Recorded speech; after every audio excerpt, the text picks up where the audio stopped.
Hello, everyone. It is my extreme pleasure to welcome you to the event, From Mourning to Light. And we're going to kick this off with an incredible guest. I have here with me David Essel. He is the leader of the positive thinking movement. He is also a master coach and a best-selling author. So welcome, David. It's so good to have you here. Sadie, I've been looking forward to this, and we are going to have a blast. Thank you for inviting me to be part of your summit, and we're ready to rock. Okay, great. So I'll kick off with a question about being the leader of the positive thinking movement. And I know that just recently your parents passed away. I'm really sorry about that. But so here this grief enters in. So here you are, leader of the positive thinking and grief, and they're two completely different worlds.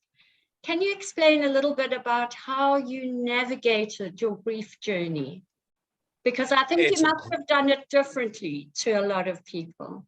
Yeah, this is such a great question, Sadie. You know, we have a new book I'm writing right now, The Ultimate Guide to Grief, From Mourning, MOURNING, to Unconditional Love. And what we say in the book is that grieving at the highest level is a form of unconditional love. So our tears that come out are love, you know, our missing that person is love. Our desire to see them again is love. Our remembrance of what they taught us, in my case with my parents, you know, what they taught us or tried to teach us, Sadie, when I was a child. You know, I was a very difficult child, and I really didn't connect with my mom and dad until I was out of college, about 25. I had a lot of problems. I started my world of addiction at the age of 12, so I was not an easy child.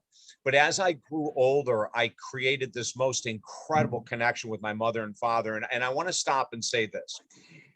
The world of grieving is very challenging because it's not linear for anyone. You know, you don't go A, B, C, D, E. That would be a linear grief process, right? And so it's, you know, it's A to C to Z to B to M to N and all these different directions. Now, you know, yeah, it's an emotional roller coaster right now. If you're watching me right now and you're saying, oh, well, David was fortunate, he had loving parents, and so his grief is different than mine, that could be true. And so, you know, I've taught a grief program, Sadie, for 30 years. And with the last 4 years of my mom and dad getting very sick, they were both in hospice for 4 years, which is a very long time. They were very ill for 4 years. I didn't realize that when I went through, and I'll explain the different grief between my mom and dad, but I didn't realize, you know, first of all, what that pain would be like. It's easy to counsel other people when you haven't gone through it. And then when you go through it, it blows your mind, you know, it really does. So when I work with people that did not have good relationships with a sibling or their parents, their grieving process is a little different. We encourage them to go through deep forgiveness first before they even think about the whole grieving process, because you can't grieve with anger or resentment. You can't go through the grieving process. So we teach people that. Now, for myself, Sadie, I didn't have the anger or the resentment against my mom and dad, but what shocked me was it took me 10 months with my mom before I could talk about her on a summit or a radio show or a television show without getting really hung up emotionally, you know, because my mom was the one that never gave up on me. She was the one through all the addictions that stood by my side. You know, I honored my mom by devoting my sobriety a long time ago to her. And it was one of the most beautiful things I was able to share with her, you know, is how much I loved her and how she stayed with me. And as an adult, I finally got sober and I dedicated that to her. But it was 10 months of real intense, you know, just what you did. You know, the roller coaster was so intense with my mom. We had a very tight emotional friendship, bond, mother-son relationship. It was extremely tight and very emotional. My dad was an accountant, so he wasn't as an emotional person as my mom was. But what I found with my dad and why the grieving was so different, my mom died of dementia. So the last 2 years of her life, she was not here mentally. You know, we would get her for 15 minutes a day. And my brother and I live in a different state than where my mom and dad and my brother lived and my sister. So my brother would FaceTime me to talk to my mom for that 10 minutes a couple times a week that she was lucid. So even though the grieving period was more intense with my mom, I understood it was because our emotional bond was so tight. And then when I was able to move through it, I also understood one of the reasons it was so tough is that I didn't get a chance to be with my mom very much during her dying process because she wasn't here emotionally or mentally, that was a tough grief. Now, my dad, who just passed away 2 months ago, exactly a year after my mother passed away, my dad who passed away, he was very ill physically, but he was completely connected mentally. So when he passed, I mean, up until 2 days before he passed, Sadie, I was having lucid conversations, telling him how much I loved him, telling him what he meant to me, telling him all the things that he did as a child that I want to make sure before he passes, he heard. So there was two totally different types of grieving, right?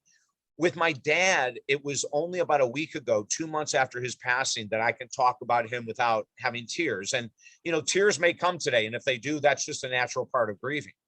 But here's the thing that I think is so beautiful about the grieving process. When I went through it for 4 years with both my parents, I found a key secret to grief. And that is that it's all about love, Sadie. We cry because we miss. We cry because we regret we don't have more time. Sometimes we cry because we feel guilty. Maybe we've done things we've never said we're sorry for, or we've said things that we never apologized for. So the grieving process is really about love. And that's what we're doing now with our course, which I totally rewrote. We're doing it with the new book that'll be out in a couple months. We're trying to let people know that there's a different way to look at grief. And Sadie, I promise with you, bottom of my heart, I never would know this if I didn't go through it myself in the way that I did. Yeah, you're right, David.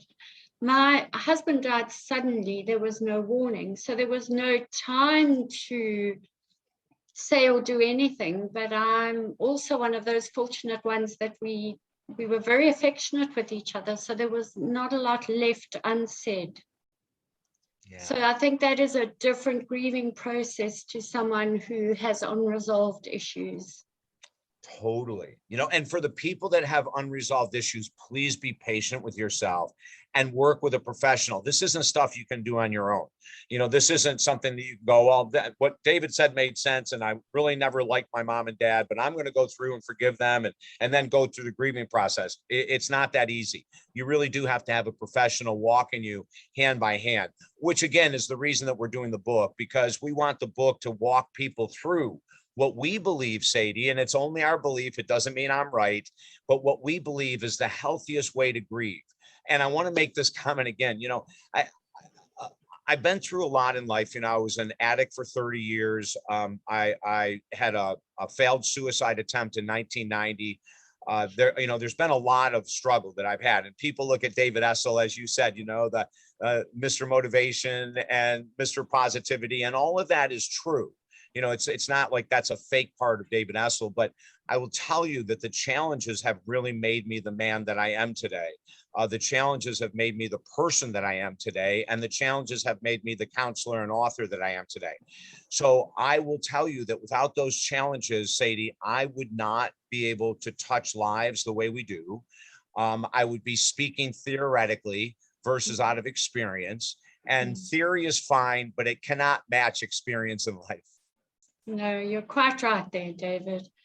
You also speak about patterns. People have patterns of behavior, and these are linked to their beliefs. So when you're grieving, what happens to those patterns and those beliefs in your view? Yeah, now that's a great question, because a lot of us don't even realize we have patterns or beliefs that could get in the way of grieving, right? If we've never lost a mom, a dad, a sister, or a brother, we may not know what our real beliefs are about grieving until it hits. And then we may go into, I have people that I've worked with that have never done the grieving process. As a matter of fact, I'll tell you a recent story. I worked with a woman whose mom died probably 30 years ago. She did not have a good relationship with her mother. She was angry 30 years later. She still hated her mother, and so when we were talking and I was working with her on a totally different topic, and one day something came up about grieving, and she said, oh my God, my mother died 30 years ago and I hate her still to this day. I said, oh my Lord. So she had a pattern that until she removed that hatred of her mother, she could never grieve effectively. So we took her through our course, and at the end of the course, she was writing love letters every day to her mom. Wow. Now, imagine this. Imagine what hatred does over 30 years when you carry it in the cells of your body. And something that a lot of people don't know, every negative emotion is carried within the physical body. So when we wonder, where does fibromyalgia come from? Chronic fatigue syndrome, rheumatoid arthritis, quote unquote, regular arthritis, depression, anxiety, a lot of it is submerged emotions. So, this woman that I'm talking about, she had a really hard time in relationships. She had a hard time in friendships. She was filled with so much anger at her mother and so much resentment that it really did fill her with toxicity. So at the end of it, to know that she was writing letters of love to her mother shows us that she shattered her own belief system, shattered her own patterns of anger, rage, and resentment, and became free, Sadie. She became free. But she had to forgive first. Is that the key, David? Yeah. And, if you don't forgive, if you don't go through that work of forgiveness, and I'm glad you brought that up. I'm going to talk about forgiveness in a second. If you don't go through the real work of forgiveness, you'll never be free from that resentment, anger, rage, or whatever it might be. But here's a key.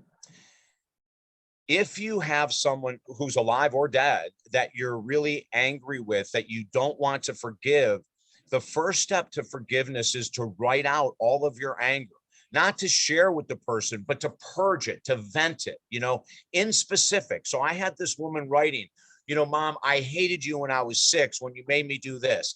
At 8, when you had me cut my hair like a little boy, I despised you. At 15, when you did this. At 19, when you made me marry this man that I didn't want to marry. So, she went through all of this anger and rage, and she got it out. Now, once you do that, Sadie, you're ready for forgiveness. But you're not ready for forgiveness if you still have anger, rage, resentment. Forgiveness is not lasting until you have a clean slate. Then you can go on to the forgiveness step. Yeah. I know there's also the flip side of that. If someone has really been quite tough on you through your life, they've actually primed you and grown you to reach a certain level. And if you can get yourself to that point that you can see how they actually facilitated your growth, that opens up forgiveness and love. Oh, unbelievable. I'm laughing right now because this reminds me of a basketball coach. I played basketball in college, and from the age of 6 until 22, it was my life. All I cared about was playing basketball. I had a high school coach I hated. Right. He picked on me constantly. He pushed me. He made me do extra drills. I was 9th grade, freshman in high school. I couldn't stand him. His name was Coach Larry Miller. I'll never forget his name. Right. He pushed me. He never gave me a compliment. The guy was tough as could be on me. When I transferred schools, I transferred because I couldn't stand him and I wanted to play basketball. The very first thing the coach said to me is, where did you learn that defensive style? Where did you learn that shooting technique? Where did you learn that passing technique? And I'm sitting there looking at this new coach going, oh my God. And I said, well, from the last coach, he said, well, you had an exceptional coach. And I'm looking, I'm going to myself, I hated him. When I went to play basketball in college, the same thing happened. My coach, after the first practice, pulls me aside and goes, Essel, where the hell did you learn how to play defense like that? And then an hour later, he pulled me aside and said, Essel, who taught you how to shoot free throws like that? And it was Larry Miller. And so, if Larry Miller happens to watch this right now, I love you, brother. It was so funny because the guy I couldn't stand was the one that set me up for success, Sadie. So what you're saying is so true. Yeah, it comes from the most surprising sources, and you don't put it together unless somebody points it out to you. That's right. That's right. Another story on this that goes back to, childhood. I worked with a woman again, who couldn't stand her mother, and it had affected a lot of her relationships. And so when I started working with her, I asked her what was going on. Well, her mother was schizophrenic and she was unmedicated. And this young girl was the oldest in the family. So as of age 8, she was responsible for her younger brothers and sisters to cook, to clean, to do their homework with them, to do their laundry. Mom was never there. Okay. So she hated her mother. So here she's in her 40s and I'm working with her, and we went through the whole anger exercise with her mother. And then at the end of it, I said this: I want you to write about every benefit that came out of your childhood. And Sadie, at first, she looked at me and said, David, I just wrote all of this anger. Like, where's the benefit? And I said, I don't know. Go home and write. You'll find it. Well, she was such an independent person that at 16, she opened her first business. Wow. At 22, she opened her second. At 30, she opened her third. And it was all because she was a self-sufficient, independent woman forced into that role at the age of 8, right? And then years later, she's looking back and she's scratching her head saying, I never thought of it like this. Like, my mother set me up to be an independent, successful woman. So, you're right. I mean, we never know where our teachers come from, but I tell this to everyone. Those teachers or coaches or parents that we had that we think were idiots and they were way too rough on us, there's something that we could take away from every interaction with a human being. But it takes maturity, honesty, vulnerability to be able to look in our own mirror and Sadie, to look for what was the good in my upbringing. It reminds me, there's a basketball player in the USA. His name is Jimmy Butler. He plays for the Miami Heat. He was homeless at 12. He was kicked out of his house and he lived on the streets 12, 13, and 14. And he says during interviews that created such determination and grittiness that no one drafted him in college. He played basketball in college and he was a walk-on. No one drafted him in the pros until like later on in the rounds. No one believed in him, but he believed in himself and he became an all-star, so these things. And he says it was from being homeless as a teenager that created that grit, determination, and strength that he was never going to be put down again. He was never going to be in that kind of situation, and it paid off. Right now, I would not want to be in his situation, Sadie. I mean, I'm saying that this guy is tough as nails.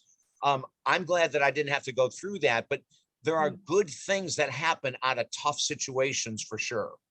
Yeah, you're right, David. I want to draw us back to your parents. You said something so intriguing to me when we spoke. You said that you've had visitations from them.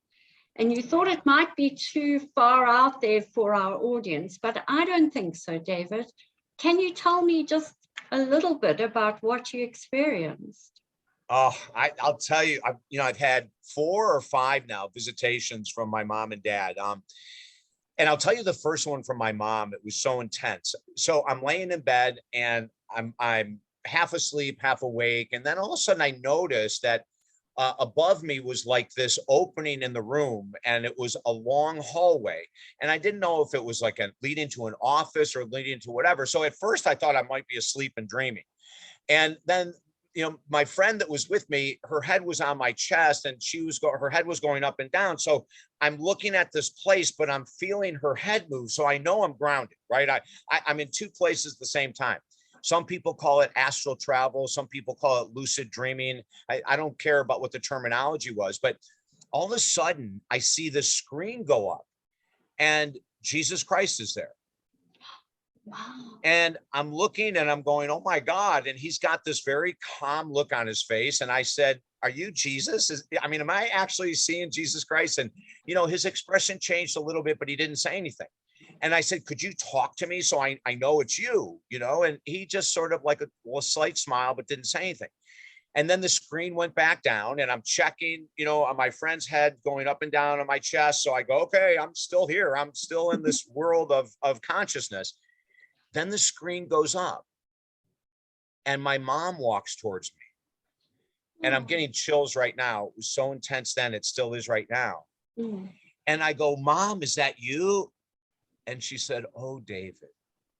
And Sadie, that's what she used to say to me all the time. She used to, welcome me and say, oh, David, you know, it was like her way of loving me, you know, her way of calming me. If I'd say, Mom, you know, you're not gonna believe what happened. She'd go, oh, David, I'm just so happy for you. And so that's how she started the conversation, which I knew then it was my mom, right? Like that was our thing. And I go, Mom, I can't believe it. And she said, listen, she said, you worry way too much about me. Honey, I'm fine. I'm actually better than fine.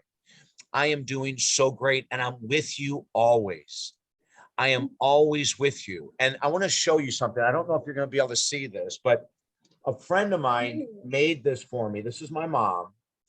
And this is what it says, if you can read it, you know, and he made, it's just beautiful. It says, I'll always be with you, David. That's beautiful, David. What a lovely story. How did you know that was Jesus? Did you just feel that is Jesus? Well, I could see. I mean, you know, you could see that it was Jesus. You could just see, and the energy he put off was just so profound. He didn't say a word, you know, and then when my mom was there, it was so warm and comforting. I mean, but I was, you know, crying hysterically talking to her, you know, and then she just kept saying, remember, you can feel me. I'm always in your heart. I never leave you. That is so beautiful, David. And you know, Sadie, I oh, it was an incredible gift. And you know, I remember, you know, when then finally she said, you know, I have to go. But please remember, I'm always there. And then the screen came down and then it was black. And I remember jumping up, going, oh my God, was that a lucid dream? Was I astral traveling? What was going on? You know, and my friend who was with me looked at me and she said, you were somewhere else. And I said, no, I was right here. But the visitation was so profound, you know, and Sadie, I will say this, there's a lot of people that would love to have that happen. And they've asked me over the last number of months, like, how did you do it? And how did it happen? And I don't have the answer for everyone. I can only tell you what I did. The moment my mom died, I started talking to her. And I get up early in the morning and I go out into my courtyard and I meditate and pray for 2 hours or more. And I would talk to her every morning.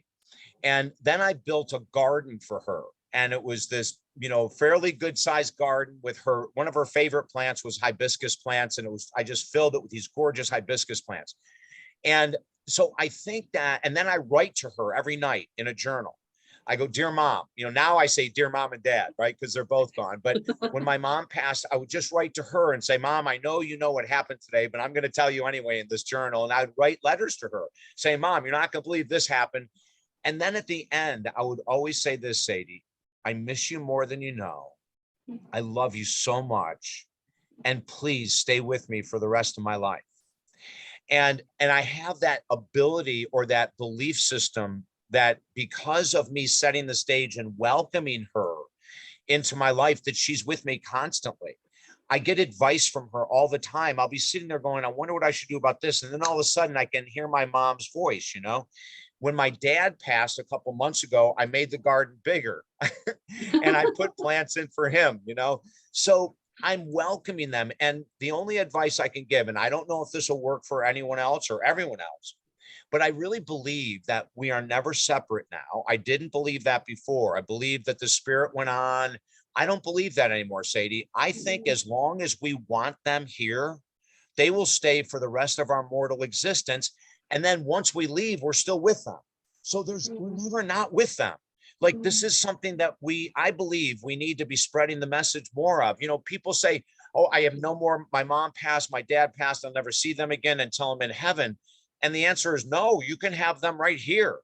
Are you willing to do the work? Are you willing to set the stage? Are you willing to invite them? And then the other thing is this, look for freaking signs, okay?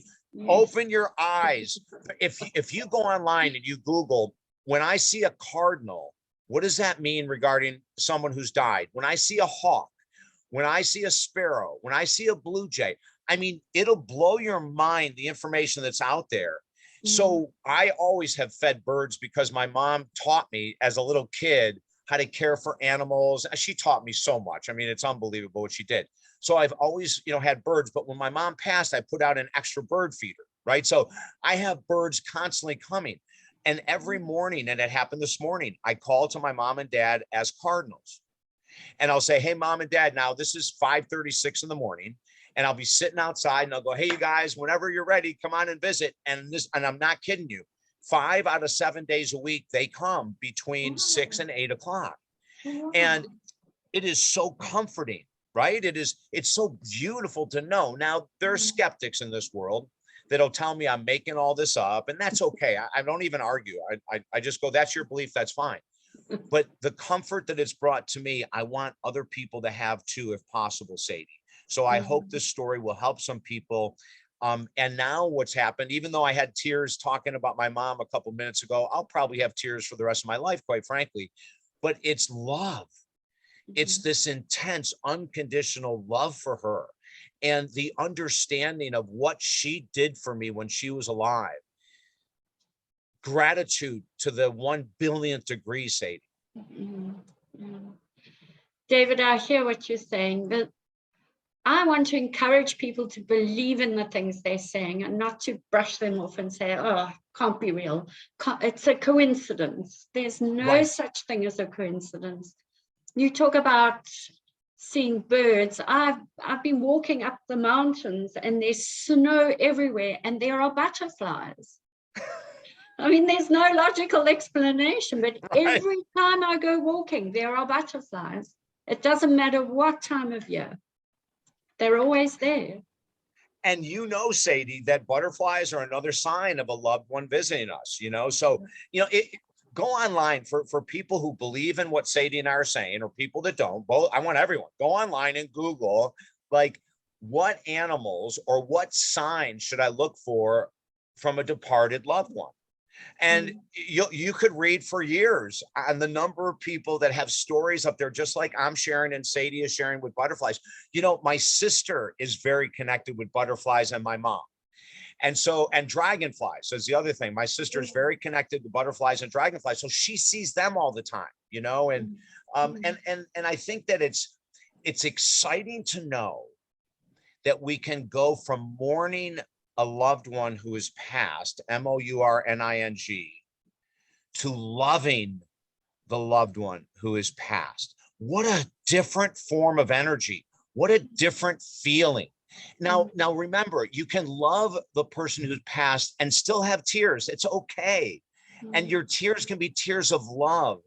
And you'll move, if you do the work, you'll move from tears of regret and sadness and maybe even anger at God that your loved one was taken, right?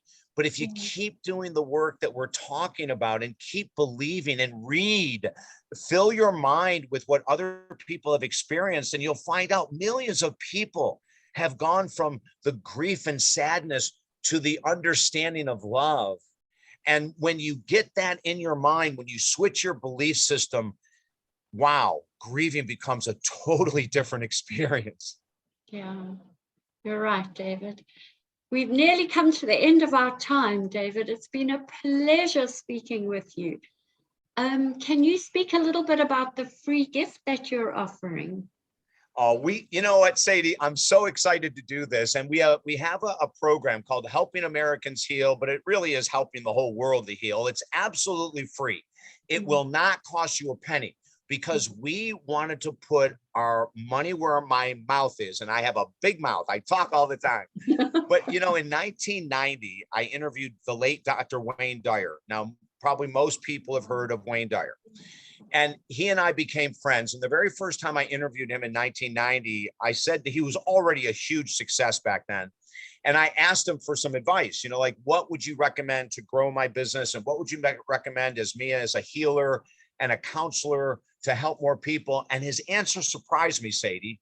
His answer was this: David, take something you believe strongly in your work, create an object out of it, a book, a newsletter, a CD, something, and give it away for free.